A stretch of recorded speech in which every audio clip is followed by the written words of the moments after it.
Good morning. Hey! Don't you love when speakers do that twice?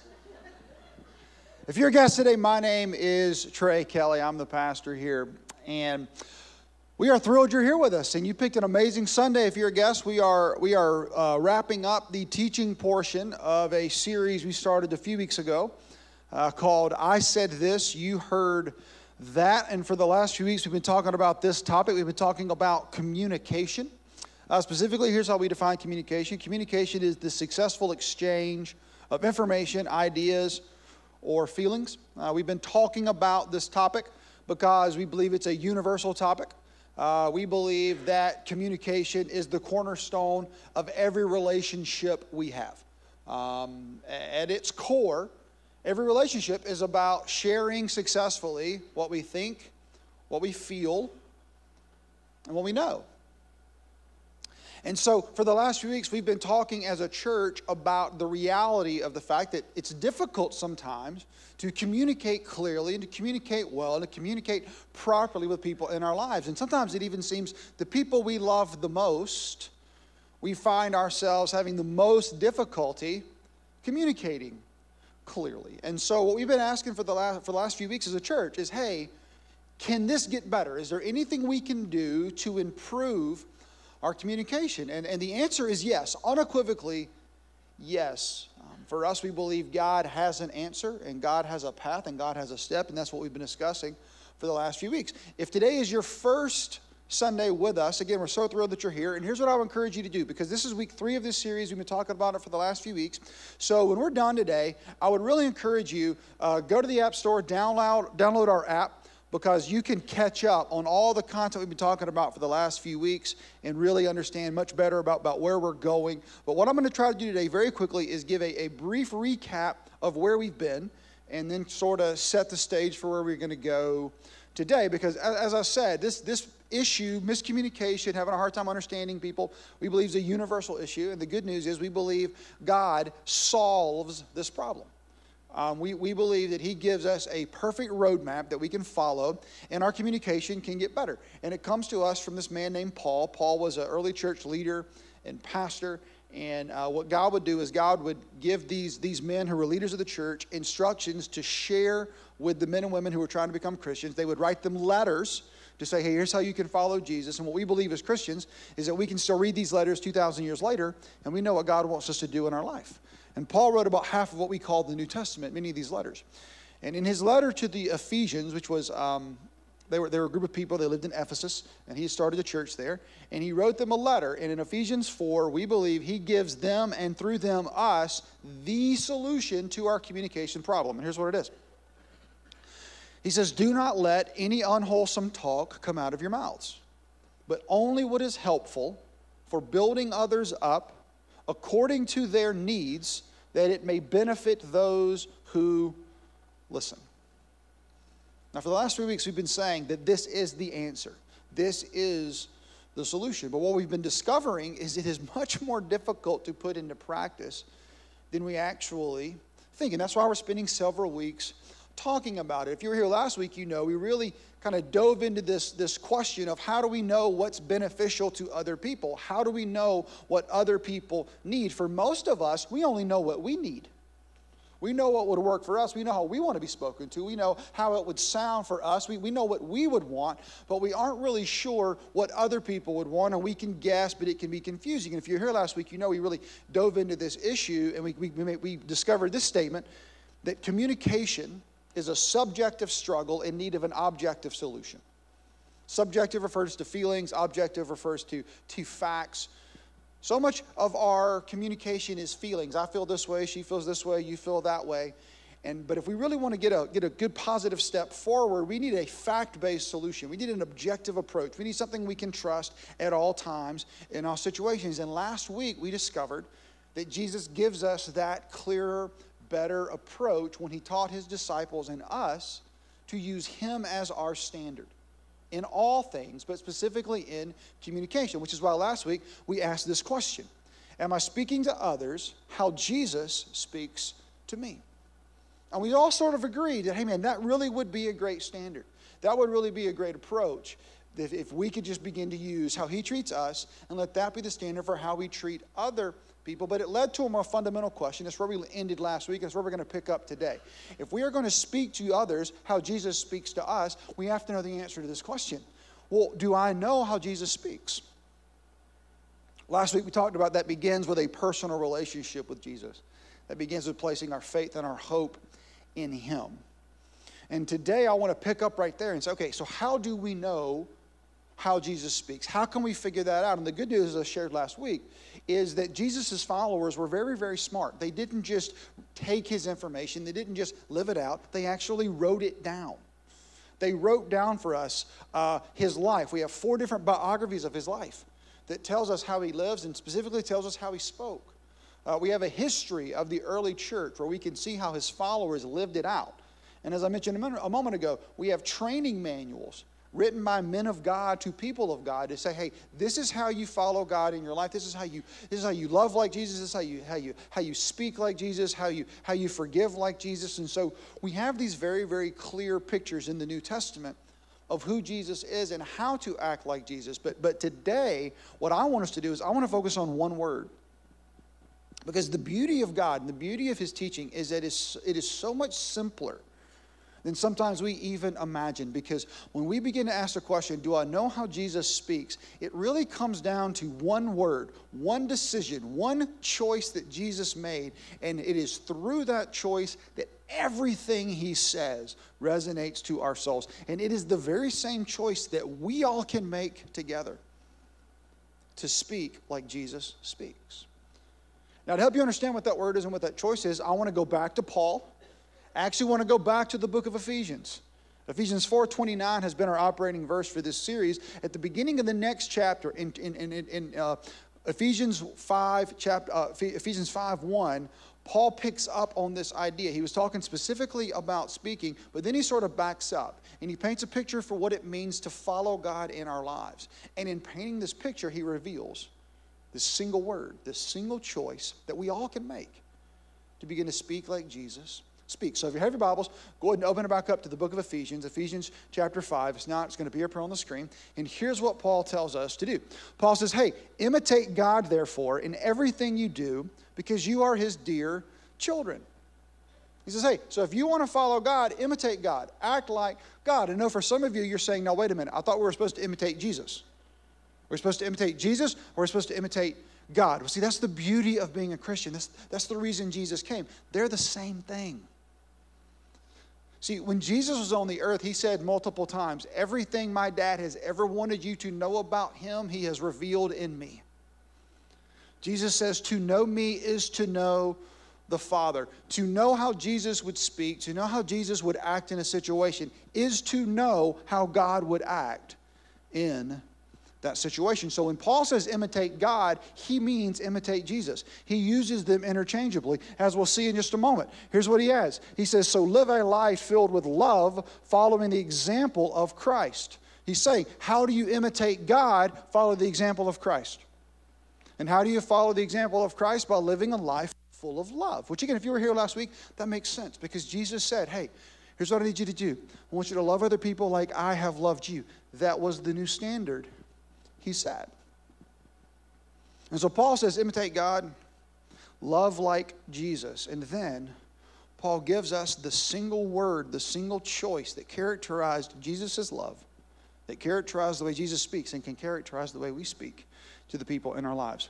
When he says this, he loved us and offered himself as a sacrifice for us, a pleasing aroma to God. Everything Jesus said, everything Jesus did, the heart behind all of it was sacrifice. Before Jesus asked anything of us, before Jesus made any sort of suggestions about our life, he sacrificed for us. One, he sacrificed his position in heaven with his heavenly Father, left heaven and came to earth. And then at the end of his 3-year ministry, he sacrificed his life so that we could be reconnected to his heavenly Father. Jesus' every move, every moment, every action was characterized by sacrifice.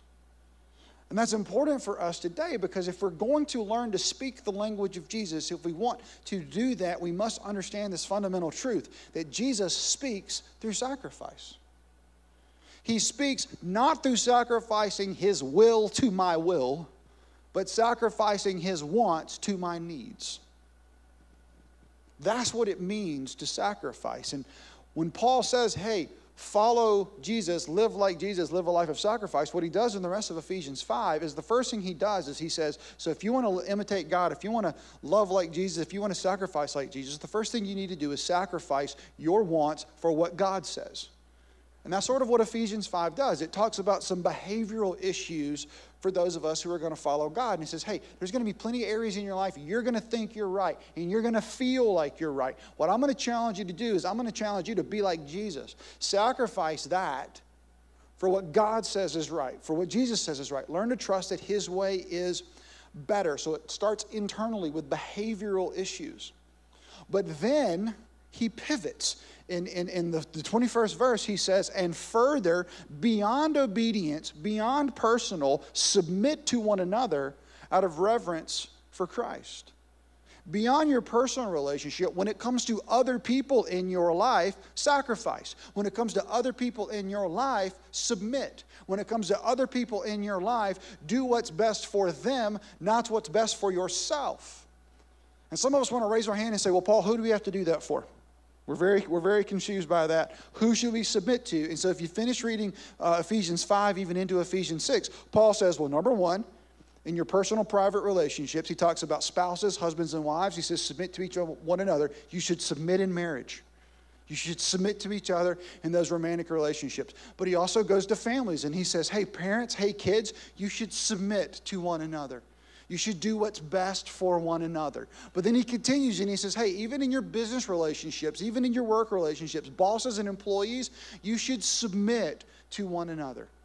You should submit to one another in all areas. So specifically in the way you speak, you should seek to do what is best, not just for yourself, but what is best for other people. Why? Because Jesus speaks through sacrifice. And so if we want to speak like him, we must speak as him. We must seek, as Paul tells us, to do what is best for others, not just for ourselves. Now, how in the world do we do that? How do we know what every person in our life needs, what every person in our life wants, what's best for them at all times, in all situations? Well, to give you that answer and to help point you to where we're going for the next few weeks, I am so excited to bring up my favorite person on the entire planet, my lovely bride, Danielle. So welcome, Danielle, to the stage. Come on up. She is going to tell you all about how to do this. I'll see you guys later. That's not funny. No. That's not funny. Because she's the master at this. No. I'm not quite sure. No, I'm just kidding. We are very excited about this. As we said earlier, and as I've been saying for weeks, this series runs 2 tracks at the same time. The teaching track, and then the next step, which is hopefully for every person in the room to join a small group as we learn literally how to speak the language of sacrifice. And so that's what we're going to talk about now, what that small group will look like. Yes, I'm so excited that Trey asked me to join him for this part of this, because we have been learning together how to do this. We've been going through the study and taking steps to improve our communication. You'll find in a minute that apparently we needed it. And we wanted to share some practical ways that we've done that and to set you up to understand what we really want you to sign up for. So I want to just pick up where Trey, the grounding verse for this, he's already mentioned it, but I want to go back to Ephesians 4:29 for a second, because the key word in that verse to me is at the very beginning when it says, do not let any unwholesome talk come out of your mouth. The word let. The word let means that it's a choice that we have. That it's a choice for what we get to speak. It's a choice if we want to sacrifice, or if it's a choice if we want to just stay where we are and not make any changes. It's a choice we have. And that was very life-changing for me, that I was no longer just operating at the will of what I just wanted to do. In fact, we kind of say it like this, that every word that you use is a word that you choose. And that is what this study that we're going to be doing as a church is all about, is helping us choose the right words depending on who is sitting with us at the table, who in our life needs to hear certain things.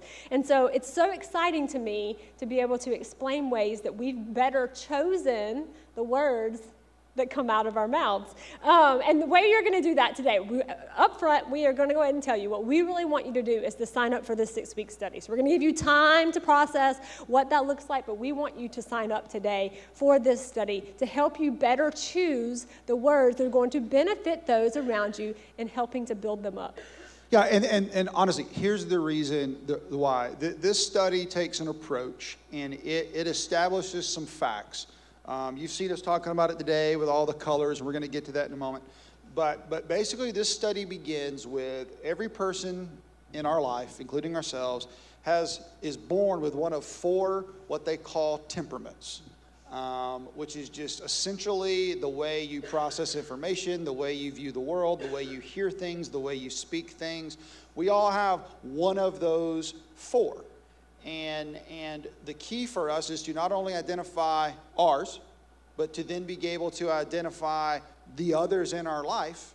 And once we understand that, we can then begin to speak the language and speak the words that they need, not simply what we need.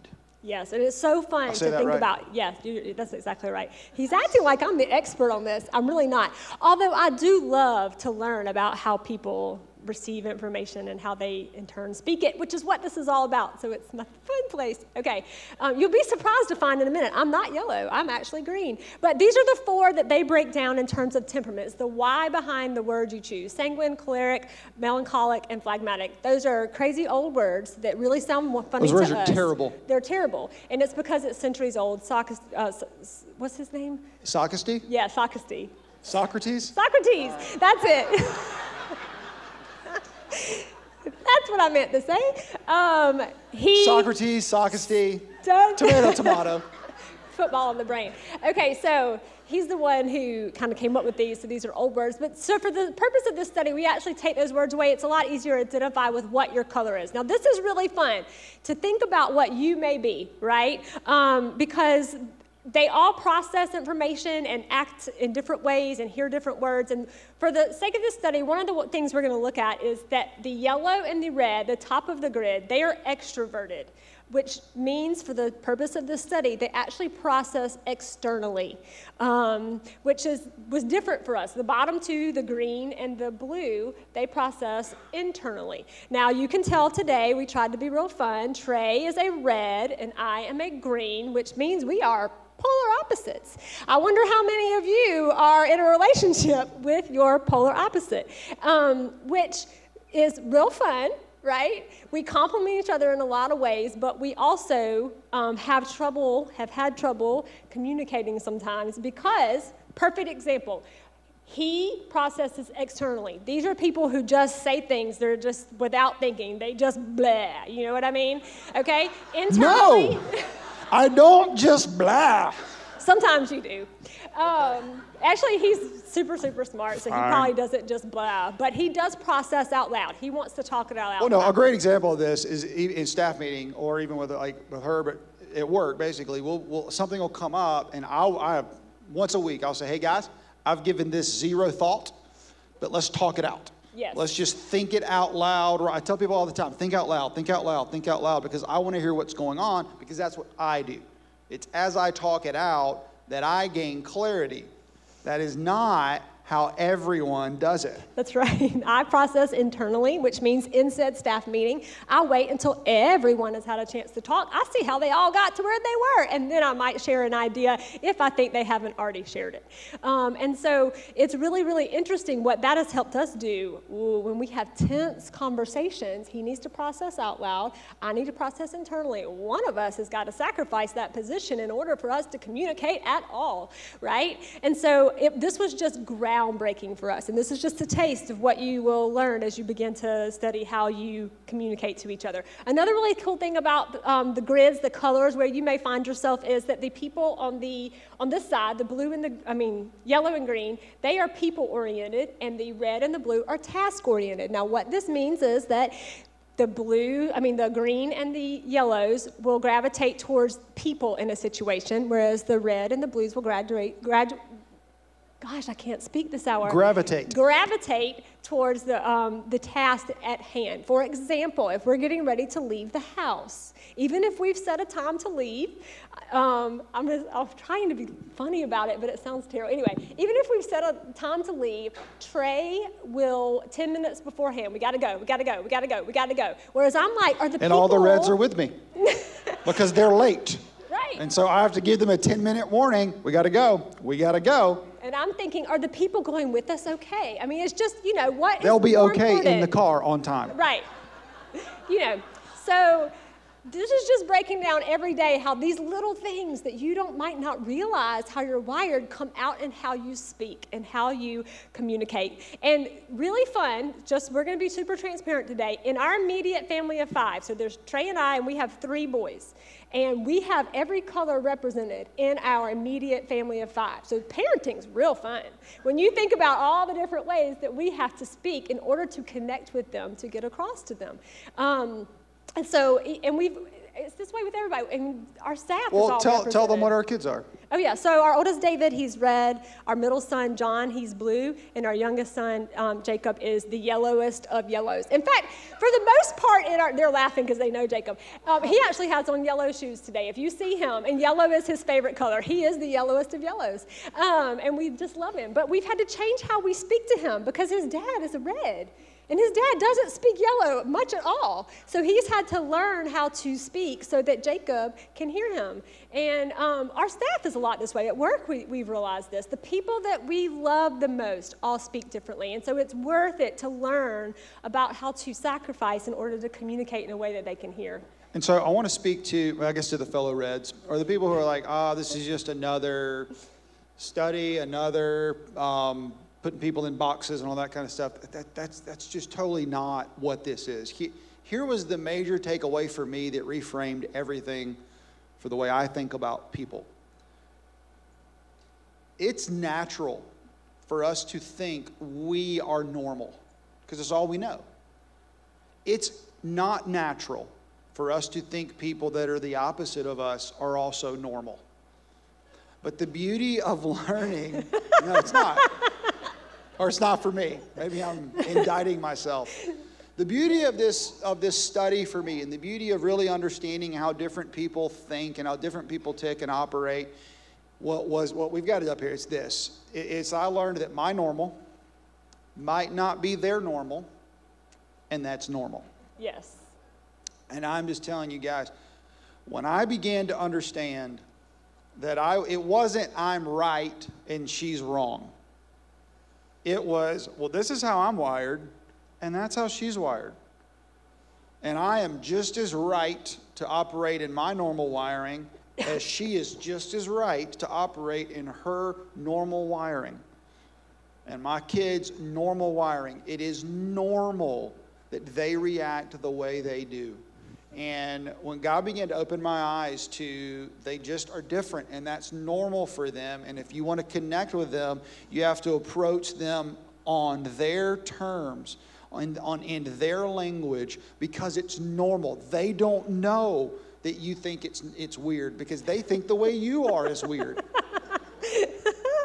And I'm just telling you, for me, that just lifted the veil for me and just clarified everything and just gave us such tremendous value in helping us choose the right words. Because that's really what all the content's about, is helping you choose the right words. So what we want to do very quickly is just kind of give you 3 highlights, just kind of three points from the study, just to sort of help you see the value in it. And again, then just really encourage you to take a step, sign up, and to be a part of it. So number 1, we want to talk about three keys to the words you choose. There's sort of three things we need to understand about how to choose the right words. And number 1 is this: it's that your temperament determines the words you speak. How you are wired internally, it really does create the launching pad for how you speak. And here are the 4 ways that these are the 4 sort of languages that they normally speak. Yellow is people and fun. Red is power and control. Blue is perfection and order. Green is calm and harmony. We actually have a little more of a breakdown of these, so let's go to yellow for a second. The yellow, they often, and you know these people, they're the best, they're the most fun people in the world to be around until you got to make a decision or do work, you know? But until then, they're the best, you know? Yellow often speak with animated, fun, and people-oriented words, as you said. This is Jacob daily. He's like, this is the best day ever. I'm like, you went to school and had breakfast. I'm glad, baby. I mean, that's awesome, right? He loves life, and he always wants to know, when can we have people over? He's so people-oriented. He loves to be around people. He's gunning for the coffee bar. Don't give him caffeinated. Every single Sunday at church because he wants to be around the people. Here's how much he loves people. I got to tell this story. So, you know how schools do like the fundraiser thing where you sell wrapping paper? And you know how all of us rational people are like, just buy 2 things and send it back. Like, we hate it. You know, well, Reds hate it. Jacob, it is his favorite day of the year. It is. When he brings that wallpaper, wrapping paper stuff home, he's like, Mom, can I go? Fixes his Gets hair. a glint in his eye, gets dressed, knocks on every door in my neighborhood, talks to people, sells stuff. I mean, loves it. Yes. So, Yep. if any of you want a salesman in a couple of years, Jacob Kelly's your man. All the yellows are agreeing. Yellows make great salesmen. Yes. Red speaks often the language of, they often speak bold, confident, controlling words. You'll often hear, I'll do it, because they want it done right? I'll do it, or hurry up. These are a lot of the words that I love watching people laugh with the people next to them, you know. So because we have Trey's a red and Jacob is a yellow, one of the ways this comes out is when people come to our house. Trey's like, what's everyone supposed to be doing, and where is everything? And Jacob's just running between the groups of people in our house, right? So then blues, they often speak judgmental, detailed, thoughtful words. They're going to think before they speak. Let me be careful. That doesn't mean the negative. They just mean that they're wise. And so detailed, thoughtful words. That's, not like judgmental. And then us greens, we speak words of they're easygoing, unenthusiastic, patient. It is horrible to try to decide where to eat with a green. I will admit that right now, where we're going for dinner. It is awful. I will start a support group for greens. Here's the thing about greens. We are awesome as kids because we go along with everything everybody wants to do, and as an adult, people are like, don't you have an opinion already? No, I don't. I'm still green. I haven't changed, right? And so if you need help, come see me afterwards because I am green all the way. And really fun for us, I'm just going to throw this out. We kind of have a test study. There's an example to show you. Where our temperaments of what we speak comes out the most is when we go to an amusement park. So we're going to throw a picture up here of our vacation this summer. And let me help you find everyone. So let's find everybody. We got Jacob up here. We got Danny, John, and then this me and David down here. Okay, this is us on a roller coaster. My blue is dying right now. Now let's go ahead and throw up the picture. So this is a perfect example of the 4 temperaments right here. Absolutely perfect. Jacob, the yellow. Woo! This is the only picture where he didn't have his hands raised. The whole day. This is it. The only one. This is it. David, my red down here in the corner, he's just locked in. He's like, let's go. Danny, explain yourself. I am oozing my calm onto my son, who's the blue, that I know is not feeling safe right now. And it was a fail on our part. We thought it was a virtual roller coaster. We know John doesn't love roller coasters, and he's actually our bravest kid. He's our bravest kid, but it's just not something he enjoys. He wants to feel safe as a blue, and so we mistakenly got on, and then as a parent, I'm just oozing my green. It's okay, I think. It's okay. I think we're almost done. I don't know, but, just harmony. It's gonna be. We're gonna survive. Oh, yeah, it was one of those rides that tricked you, like you thought it was done, and then like the bottom fell out again. It was like, well. It was really. So fun. hopefully, though, as even we're talking, you're seeing this. Hopefully, you're starting to not only see yourself, but you're starting to see the people you love. That you're starting to be able to identify, oh, that's why she's that way. That's why he acts this way. Because again, the more we understand that, the easier and better we can actually live out Paul's approach in Ephesians 4:29. Let's keep going, because not only do the temperaments determine the word you speak, your temperaments will also determine the words that you need to hear. Yes. This is crucial. Yes. The way we are wired, our natural tendencies determine the words we find helpful. They determine the words that we think will build us up. Yeah.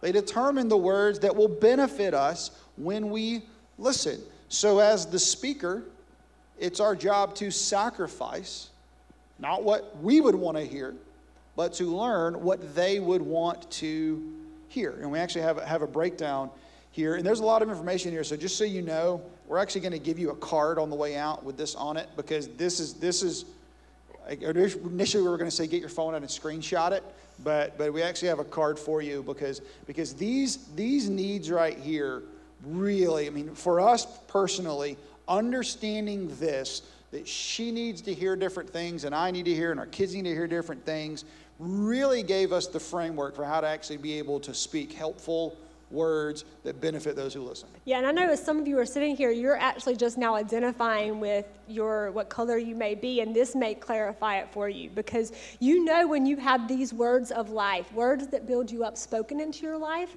and you know when they're not there, and you know how different that feels for you, and the confidence it has, and in the way that you feel like you can communicate to other people. So I hope as you're seeing these break down that you're starting to identify more of yourself, but more importantly also the people around you. So you can read these. I don't think we have to read them all to you, but we can give you an example from our life of how this again works. Red, green, polar opposites. Polar opposites. Just reminding you. When Trey and I have tense conversations, fights, arguments, whatever you call them, we say tense. Which is never. No, not yesterday. We used to operate, obviously he processes out loud, right? So he just wants to talk. I process internally. I need time to think about it. Well, when I wouldn't want to talk about it, it would tap into Trey's need for loyalty and his sense of control. Like, he felt abandoned by me when I couldn't talk out. No, because she needs lack of stress and harmony. And so I'm like, no, we're going to fight this out. We're going to have this tense moment. And she's like, I would rather not. I physically get tired. Like, I'll be yawning, and it's so offensive. Like, I've crashed because I'm like, I can't hang. Well, no, because we didn't know this. We didn't know this. And so I need loyalty. I need a sense of control. I'm like, stay in. We got to fight this out. And so for me, what I'm hearing is she wants to bail on the whole thing. Well, now that I understand, she doesn't want to bail. She has given every ounce of energy and sacrifice to even be in it for a moment. And so understanding she needs harmony, understanding that she needs a lack of stress, as her husband, I have to sacrifice my need for loyalty in that moment. And I have to understand, you know what? She needs a break. Let's take some time and we'll talk about it later. Now, what that means is I'm starting a timer. You're going to have, how long do you need? 7 minutes, 8 minutes, 9 minutes? Because when the timer goes off, we're talking again. Yeah, no, but it's true. And it's helped both of us. You know, when he's been speaking words of worthiness and respect and into my life, it's actually easier for me to try to engage in the conversation when I know he needs to process out loud. So you see how this is really, it's why we're so passionate about it. It's why we want this for you, because it's radically changed how we communicate to people we love, including each other. Which actually brings us to the third point. Why is this worth it? Number 3 is because understanding the temperaments changes every conversation. Understanding who you are and understanding who the people in your life are and understanding how they're wired and understanding the words they need to hear truly does present you with the data you need to make the choice to speak the language of sacrifice. We can all say today, I would love to speak the language of sacrifice. But the reason we're doing a 6-week study, the reason it's all laid out is so that we can get the data, so that we can get the information about who we are, how we're wired, how our family's wired, how our boss is wired, how our employees are wired, how our neighbors are wired. And once we begin to understand those things, it really does change every conversation. As we said, it's changed conversations with our children. It's changed the way we talk with each other. It has changed the way I lead at work. It has changed the way I have conversations with staff. I know now, based on their color, that if I have a new idea and I want a really enthusiastic response about that idea, I talk to certain people. Others, I'm going to wait a week. Because when I go talk to them, they're going to process internally, and they're thinking about the task, not the people. And what I hear is, I hate your idea. Then that's not what they said. But it's what I was hearing. But now I understand. No, people are different. And that's what I'm saying. Hey, you corporate guys out there, bosses, listen to me, man. This is going to change the way you run your organization. Mm-hmm. This is going to change the way you hire employees. It's going to change the way you coach employees. It's going to change it's going to change the way you do everything, and it's going to be easier, not harder. It's going to make your communication more effective, not less effective. It really does have the part. Guys, it's even changed the way I send text messages. Do you know there are certain people that are exclamation point texters, and there are other people that are not exclamation point texters? It is very important to know the difference. Because if you text an exclamation point texter and you say, great job, period, they're going to cry. Because they need 3 exclamation points and 2 emojis. That's what they need. And it's okay. I am not myself an exclamation point texter. But I have learned people in my life are. And it just makes a world of difference. Yes, it does. And you have done that well. I've been so thankful for how God has used this in our life. And that's really the ultimate way, is that we want to speak more like Jesus. And we want to take the steps we can to choose the words that are going to be helpful in building others up. And it will radically change the relationships in your life. Yeah. So 100%. You going to tell them what they need to do? You need to sign up. Yeah.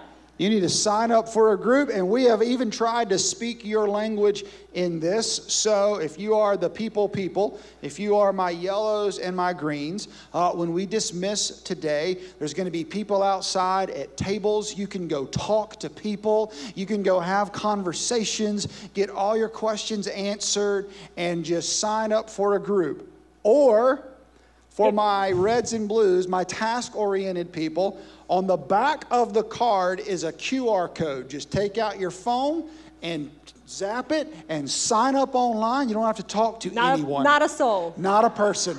You are totally in control. You can do it on your phone. Nobody's even going to make eye contact with you on the way out. Just hold your red card like this and you say, I did it. I signed up. And just, nobody's going to... because we really... Because this is real, you know? My normal might not be their normal, and that's normal. But once we can begin to understand other people's normals, that's when we are positioned to begin to choose the language of Jesus and to choose to speak sacrifice. So we're actually going to end today a little differently.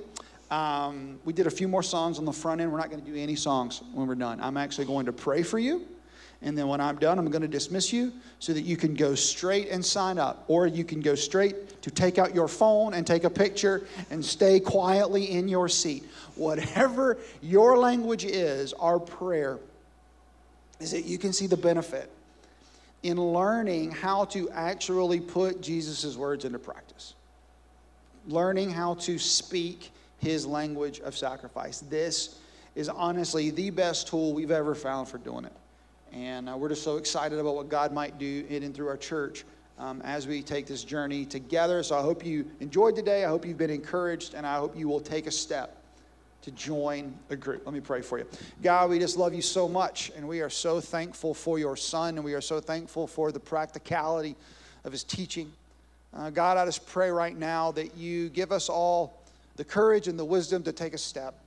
to sign up, to learn more about ourselves, to learn more about other people, so that we can choose to speak the language of sacrifice, that we can choose to truly use words that are helpful, to truly use words that will build others up, to truly use words that will be beneficial to those who listen. And as we do, Father, may every relationship we have grow.